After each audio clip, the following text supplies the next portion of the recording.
Okay, keeping faithful seems hard in this twisted world. This world is heaven compared to previous generations. Stop griping. Okay, you say twisted world. Imagine what it was like 100 years ago. Everybody carrying guns around, no law and order. Things were crazy. Do you realize how close the world came during World War II of just losing everything? Do you realize how awful it's going to be if things go chaotic a few more degrees? And so the world in the past, you can travel virtually anywhere in the world right now, slip your card into a machine, get the cash you need, you'll be in relative safety. When if you think the world is in bad shape, you believe the press who sells you bad news. I mean, think of it. Trump's only been in office 1 year and he's already solved global warming. And he's brilliant and he's perfectly stable. And so you need to rejoice. There's so much to be proud of. Okay. Keeping faithful seems hard. By the way, that is part of aging. As you get older, it'll seem harder and you'll want Jesus to come back more. You know, every old Pentecostal preacher I've ever known, they thought the Lord told them that he was going to come back before they died. And they say it's harder, and they say sin's getting worse. Every generation does this. Every generation does it. But listen, all right, let me just tell you something. You have more opportunities than any generation in the history of mankind. You have more freedom of travel than any generation in the history of mankind. You have more personal protections than any group ever before. You ladies have greater opportunity than any group of women. And the ladies of the West, I would say all the ladies in the West thank God you weren't born in Africa or Asia. I just read a report about ladies in India, in a certain section of India, they're only allowed to go to the bathroom, have a bowel movement, if they get up before the sun comes up or afterward. They're not allowed to do that during the day. Do you realize how mean you would be if that was the case? And so this whole thing about the sky is falling, Chicken Little, everything's evil, things are so wicked. That's marketing. They could say I could reword the exact same news events and make you smile about them. But that won't sell. I even experimented with this. I went on Facebook and I made 4 or 5 posts that were fine ideas, but I intentionally used incendiary. Incendiary? Is that it? Is that a word? Okay. Incendiary language. I got hundreds of comments. People were mad. They were going for. Okay, so I waited 2 or 3 weeks. I said the exact same things without the needle. Nobody even read them. No comments, no shares. Where the other, if I was going for it, man, they were sharing it and cussing and defending me and all this stuff.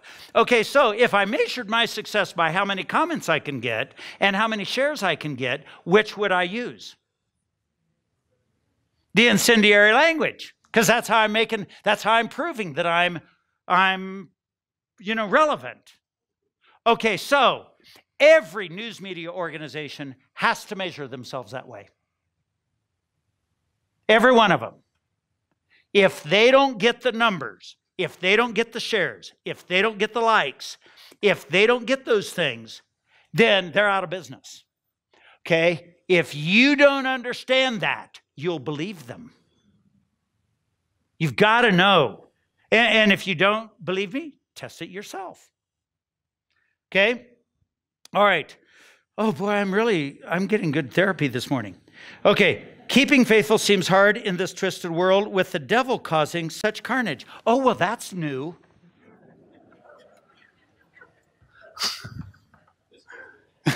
Yeah, okay. The devil is bad.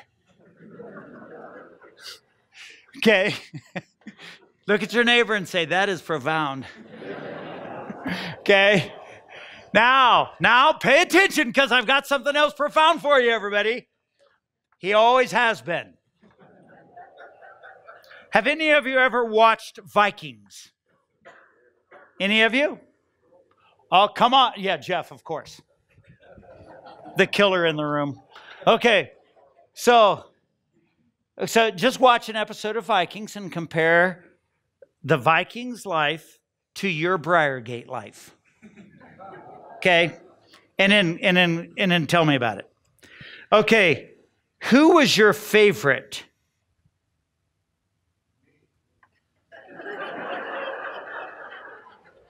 I can't quite read it. Is it Ginger or Mary Ann?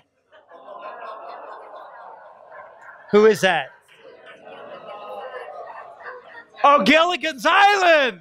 Oh, whoever wrote this, I love you. You're my favorite. Oh, that is great. Ginger or Mary Ann? Boy, that's a flashback to the past. Okay, all right.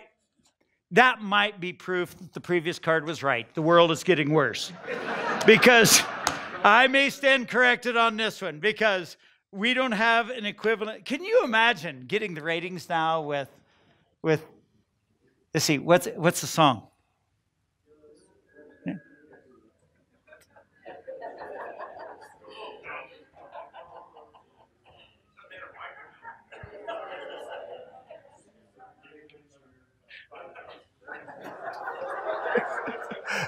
You hear it? Okay, so a 3-hour tour. Can you imagine that getting ratings today? You got to have sex in a hot tub to get ratings today.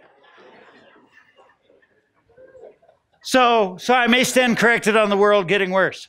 Now, here's what I do think. I'm married to Gail. She's my favorite. I don't like those other women. Okay. What would Ginger and Mary Ann be now? 90? 100? Okay, so anyway, I do think America is in a moral decline.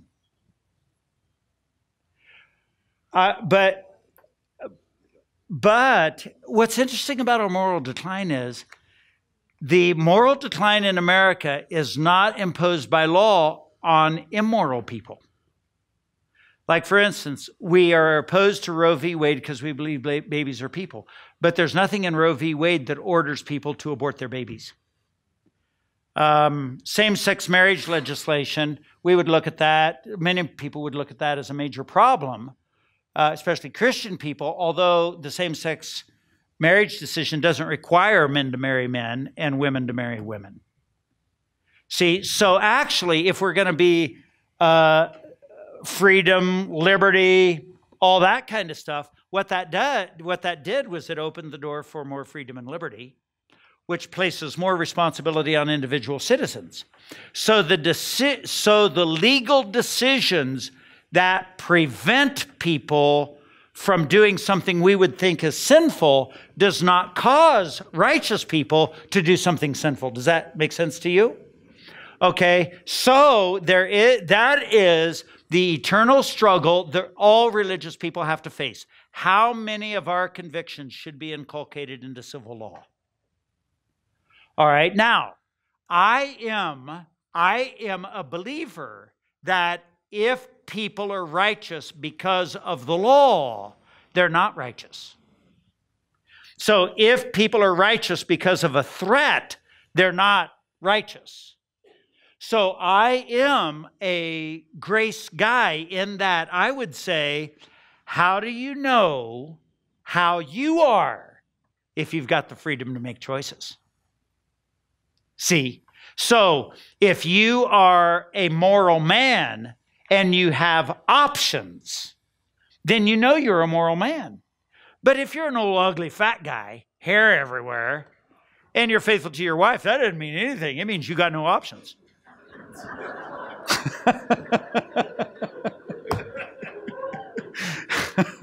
Does that make sense? That's how I see the Supreme Court if you want a really intelligent view.